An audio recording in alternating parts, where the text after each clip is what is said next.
Hi hello నమస్తే welcome to signal TV. నేను మీ ప్రత్యూష. ఈరోజు మీ అందరి కోసం ఒక ఆశ్చర్యకరమైన విషయం అలాగే ఆందోళన కలిగించే విషయాన్ని మీ ముందు తీసుకొచ్చాను. అదేంటో చెప్పబోయే ముందు ఈ వీడియో చూస్తున్న ప్రతి ఒక్కరూ సిగ్నల్ టీవీ డిజిటల్ని సబ్స్క్రైబ్ చేసుకోవాల్సిన విధంగా నేను కోరుకుంటున్నానండి. ఆ విషయం ఏంటంటే మన కేంద్ర ప్రభుత్వం టైప్ 1 డయాబెటీస్తో బాధపడుతున్న చిన్నపిల్లల కోసం సెంటర్ ఆఫ్ ఎక్సలెన్స్ అనే సంస్థ చేంజింగ్ డయాబెటీస్ ఇన్ చిల్డ్రన్ అనే పేరిట ఒక మన దేశవ్యాప్తంగా 8 రాష్ట్రాల్లో 14 సెంటర్ ఆఫ్ ఎక్సలెన్స్ సంస్థలను ఏర్పాటు చేసింది, కేంద్రాలను ఏర్పాటు చేయడం జరిగింది.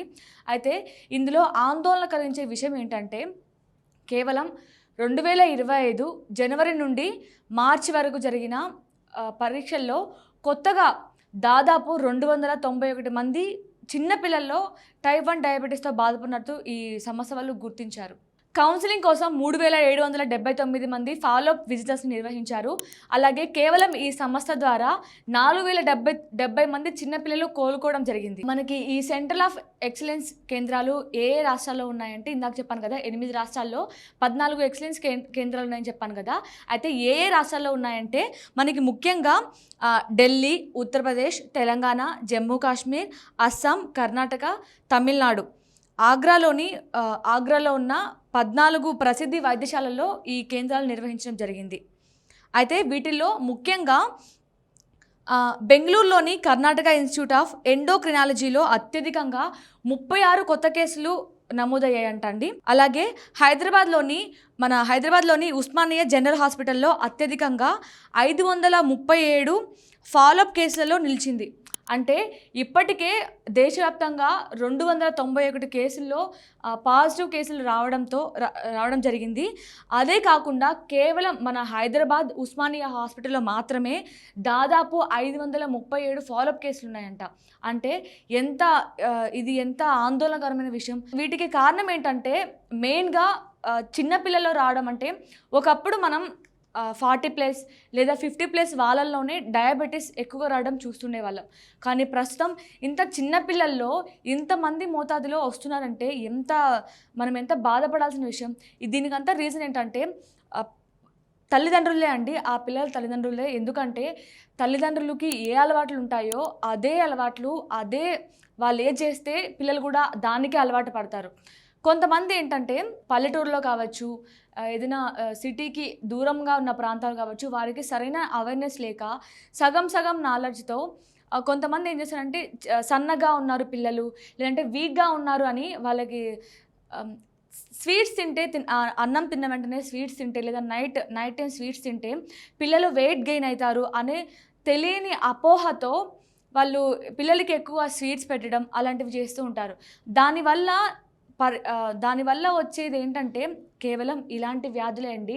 చిన్నపిల్లల్లో టైప్ 1 డయాబెటీస్ అంటే మనం ఎంత బాధపడాల్సిన విషయం.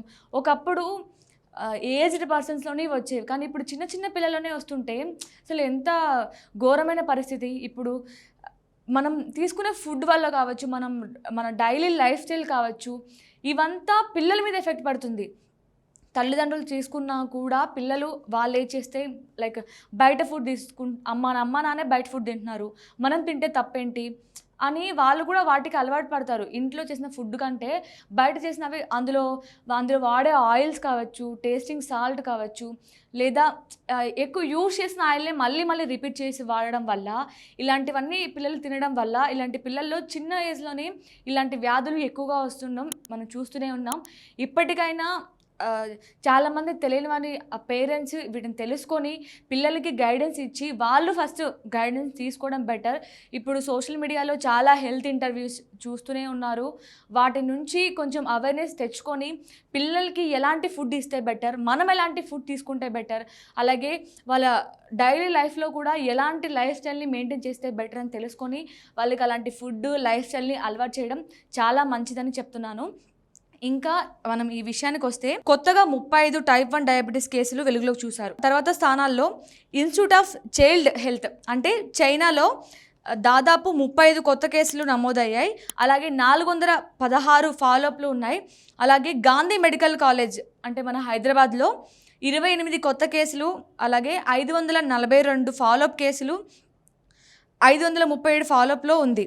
ఇది కాకుండా నోయిడా, జమ్మూ, అలాగే ఢిల్లీ, శ్రీనగర్లో కూడా కేసులు వెలుగులోకి చూస్తున్నారు. ఈ సెంటర్ ఆఫ్ ఎక్సలెన్స్ కేంద్రాల వల్ల చాలామంది పిల్లలు చికిత్స పొంది వారి ద్వారా సహాయం పొంది చాలామంది కోలుకున్న వారే ఉన్నారు. ఇప్పటికీ ఇంకా చికిత్స జరుగుతూనే ఉన్నాయి. ఈ బిజీ లైఫ్స్లో చాలామంది పేరెంట్స్ పిల్లల్ని సరిగ్గా పట్టించుకోవడం లేదు. అసలు వాళ్ళు ఎలాంటి హెల్త్ స్టేజ్లో ఉన్నారు, వాళ్ళకి ఎలాంటి హెల్త్ ప్రాబ్లమ్స్లో బాధపడుతున్నారు, ఇలాంటివి ఏం సరిగ్గా చూడట్లేదు కొంతమంది పేరెంట్స్ మాత్రమే. అలాంటి వాళ్ళు ఎవరైనా ఉంటే పిల్లల గురించి కూడా కొంచెం ఆలోచించి వారికి సరైన హెల్త్ని అలాగే సరైన లైఫ్ స్టైల్ని అలవాటు చేయండి. ఎవరికైనా కొంచెం డిఫరెంట్ లక్షణాలు కనిపించిన వాళ్ళైతే ఈ మన హైదరాబాద్లో కూడా గాంధీ హాస్పిటల్లోనూ అలాగే ఉస్మానియా దగ్గర కూడా కొన్ని కేంద్రాల్లో ఈ చికిత్స చేస్తున్నారు. ఎవరైనా ఉంటే అక్కడ మీరు తీసుకెళ్ళి వారికి చికిత్స అందించండి. మెరుగైన చికిత్స వాళ్ళు అందిస్తారని కోరుకుంటున్నాను. మరెన్నో ఇలాంటి ఇన్ఫర్మేటివ్ వీడియోస్ కోసం మన సిగ్నల్ టీవీని సబ్స్క్రైబ్ చేసుకోండి.